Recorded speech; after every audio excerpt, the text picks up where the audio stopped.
자, 우리 다 같이 사도신경으로 신앙 고백하겠습니다. 전능하사 천지를 만드신 하나님 아버지를 내가 믿사오며 그 외아들 우리 주 예수 그리스도를 믿사오니 이는 성령으로 잉태하사 동정녀 마리아에게 나시고 본디오 빌라도에게 고난을 받으사 십자가에 못 박혀 죽으시고 장사한 지 사흘 만에 죽은 자 가운데서 다시 살아나시며 하늘에 오르사 전능하신 하나님 우편에 앉아 계시다가 저리로서 사한 자와 죽은 자를 심판하러 오시리라.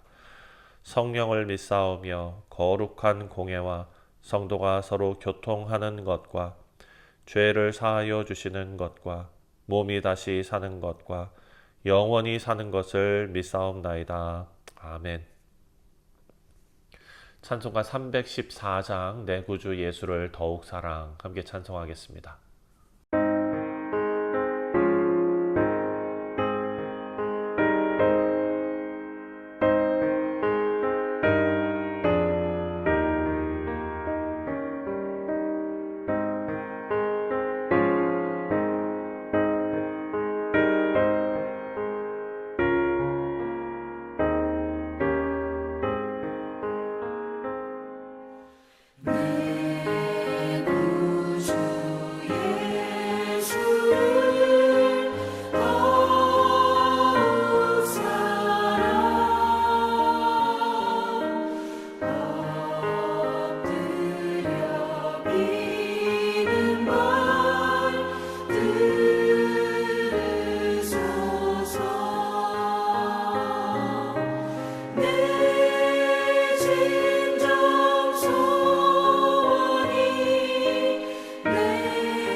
오늘 우리에게 주시는 하나님의 말씀은 역대상 마지막 부분입니다.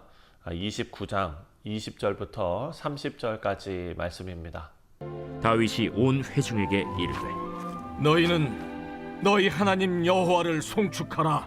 하매 회중이 그의 조상들의 하나님 여호와를 송축하고 머리를 숙여 여호와와 왕에게 절하고 이튿날 여호와께 제사를 드리고 또 여호와께 번제를 드리니 수송아지가 1000마리요 순양이 1000마리요 어린 양이 1000마리요 또 그 전제라 온 이스라엘을 위하여 풍성한 제물을 드리고 이날에 무리가 크게 기뻐하여 여호와 앞에서 먹으며 마셨더라.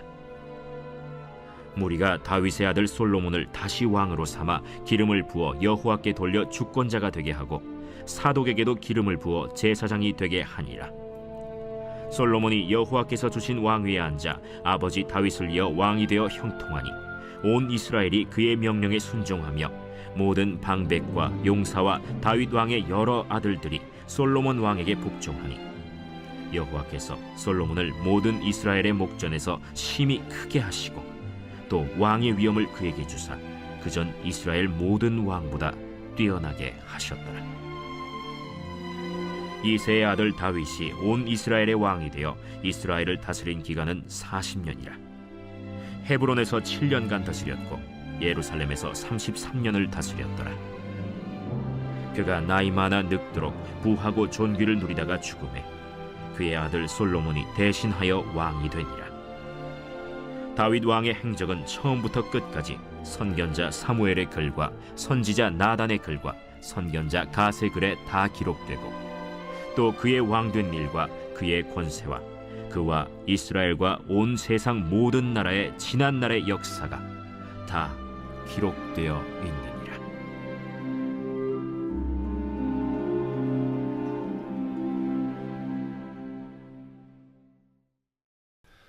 네, 사랑하는 성도님들, 세상은 끊임없이 변합니다. 지도자도 바뀌고 또 시대도 바뀝니다. 하지만 우리 성도의 삶에서 변하지 않는 한 가지가 있다면 바로 하나님의 주권과 그리고 하나님의 성실하심일 것입니다. 자, 오늘 본문은 역대상 마지막 장면입니다. 다윗이 이제 마지막으로 축복하고 솔로몬이 그 왕위를 계승하고 또 다윗이 이제 죽어서 생을 마무리하는 그런 장면입니다. 우리가 잘 아는 대로 다윗은 이스라엘 역사상에서 정말 가장 위대한 왕 중에 하나죠. 다윗이 그 인생을 통해서 나라를 잘 다스리고 또 전쟁도 하고 평화가 있고 또 실패도 있었고 또 회개도 있었습니다. 그런데 오늘 하나님의 뜻을 따라서 다윗은 조용히 물러가는 것입니다. 그리고 그 자리에 오르는 사람은 다윗의 아들 솔로몬인데 여기서 더 중요한 것은 뭐냐? 왕은 떠나고 하나님은 남는다라는 사실입니다. 하나님의 나라는 사람이 아니라 하나님에 의해서 이어지고 완성이 되는 나라다라는 것을 우리가 알 수가 있습니다. 자, 먼저 20절부터 22절까지의 말씀을 보면은요.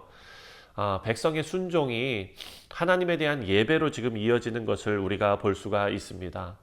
자, 본문 20절을 보면 다윗이 백성에게 이렇게 말합니다. 20절에 다윗이 온 회중에게 이르되 너희는 너희 하나님 여호와를 송축하라 하매. 자, 너희는 너희 하나님 여호와를 송축하라. 온 회중이 하나님을 찬송하고 다윗과 솔로몬 앞에서 무릎 꿇고 경배하는, 다윗과 함께 솔로몬과 함께 하나님께 예배드리는 그런 장면이 나옵니다. 그리고 22절에 이날에 무리가 크게 기뻐하여 여호와 앞에서 먹으며 마셨더라. 자, 이스라엘 백성의 중심에는 하나님께 대한 예배가 있었습니다. 그리고 다윗의 리더십은 백성들을 하나님께로 이끄는 도구였습니다. 사랑하는 성도님들, 우리가 신실한 지도자를 위해서 기도할 때에 신실한 지도자는 백성을 자기의 리더십에 묶는 것이 아니라 하나님께로 인도한다라는 것을 우리가 볼 수가 있습니다. 또 이 백성의 순종은 인간에게 바치는 것이 아니라 하나님께 드리는 예배입니다.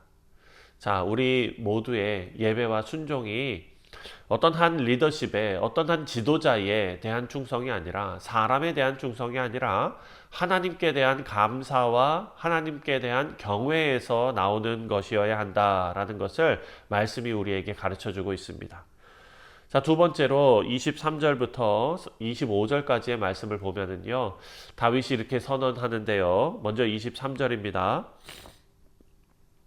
솔로몬이 여호와께서 주신 왕위에 앉아 아버지 다윗을 이어 왕이 되어 형통하니 온 이스라엘이 그의 명령에 순종하며.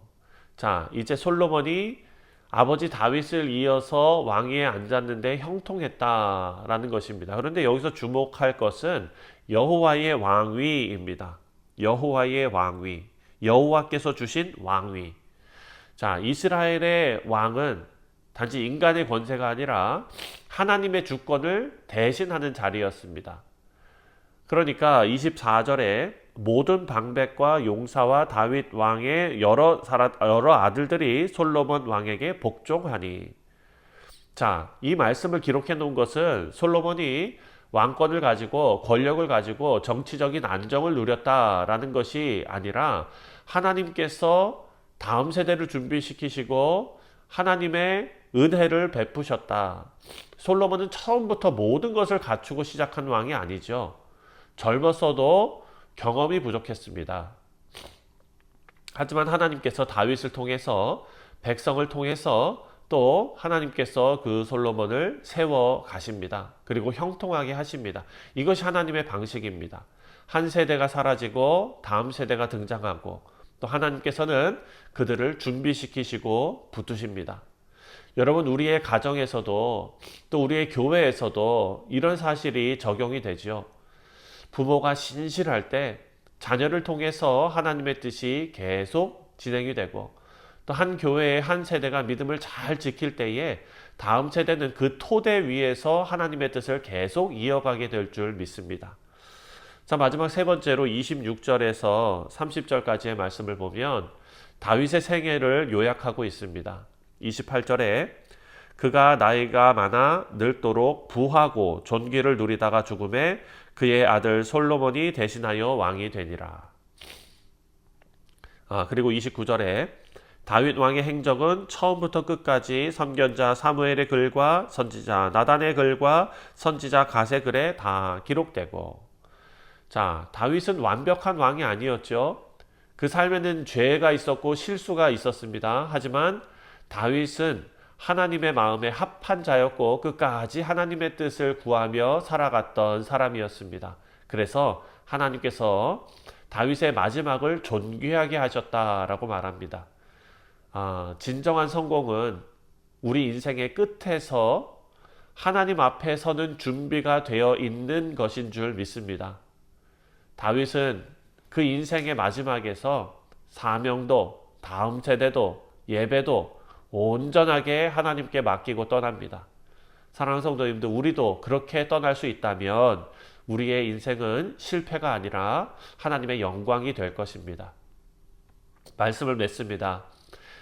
역대상은 다윗의 통치로 시작해서 다윗의 죽음으로 이야기가 끝납니다.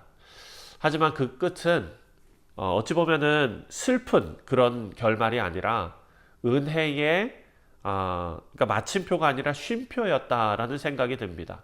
은혜의 쉼표입니다. 왜냐하면 다윗 왕은 떠났지만 하나님께서는 남아서 여전히 일하고 계시고, 다윗이 왕권을 내려놓았을 때 하나님께서는 이미 솔로몬을 세우시고, 하나님께서 설계하신 그대로 하나님의 임재를 상징하는 성전 건축의 사역이 다음 세대로 자연스럽게 이어졌습니다. 우리가 이 말씀을 통해서 언젠가 우리 시대가 끝날 때가 올 텐데 그럼에도 불구하고 하나님의 역사는 계속된다라는 사실을 기억하고, 또 내 인생이 혹은 굴곡이 있고 실패가 있고 죄가 있을지라도 하나님께서는 그것을 사용하시고, 또 우리의 한계에도 불구하고 하나님의 나라가 영원하다라는 것을 우리가 믿고 하나님 앞에 우리의 인생을 맡기고 절대 실패하지 않으시는 하나님을 붙잡는 우리 모두 되시기를 주님의 이름으로 축원드립니다. 기도하겠습니다. 사랑과 은혜가 풍성하신 아버지 하나님, 우리 다음 세대를 위하여 기도합니다. 하나님의 뜻이 아름답게 펼쳐지기 위하여 우리 어른 세대가 말씀 안에서 든든하게 서서 그 믿음이, 그 신앙이 다음 세대로 잘 흘러나갈 수 있도록 주님 인도하여 주시되 우리를 교만하지 않게 하시고 이 모든 일조차 하나님께서 하신다라는 마음으로 충성스럽게 하나님의 계획에 순종하고 그 뜻에 굴복하며 또한 쓰임받는 우리 모두 되게 하여 주옵소서. 감사드리오며 예수님의 이름으로 기도하옵나이다. 아멘. 하늘에 계신 우리 아버지여, 이름이 거룩히 여김을 받으시오며 나라가 임하시오며 뜻이 하늘에서 이루어진 것 같이 땅에서도 이루어지이다. 오늘 우리에게 일용할 양식을 주시옵고 우리가 우리에게 죄 지은 자를 사하여 준 것 같이 우리 죄를 사하여 주시옵고 우리를 시험에 들게 하지 마시옵고 다만 악에서 구하시옵소서. 나라와 권세와 영광이 아버지께 영원히 있사옵나이다. 아멘. 네, 사랑하는 성도님들, 오늘 월요일은 우리가 다음 세대, 우리 교육부서를 위해서 기도하는 날입니다. 오늘 우리가 묵상한 말씀처럼 우리가 교회에서 신앙으로 잘 서서 다음 세대에게 하나님의 뜻이 온전히 잘 전수될 수 있도록 함께 기도하겠습니다. 다 같이 기도합니다.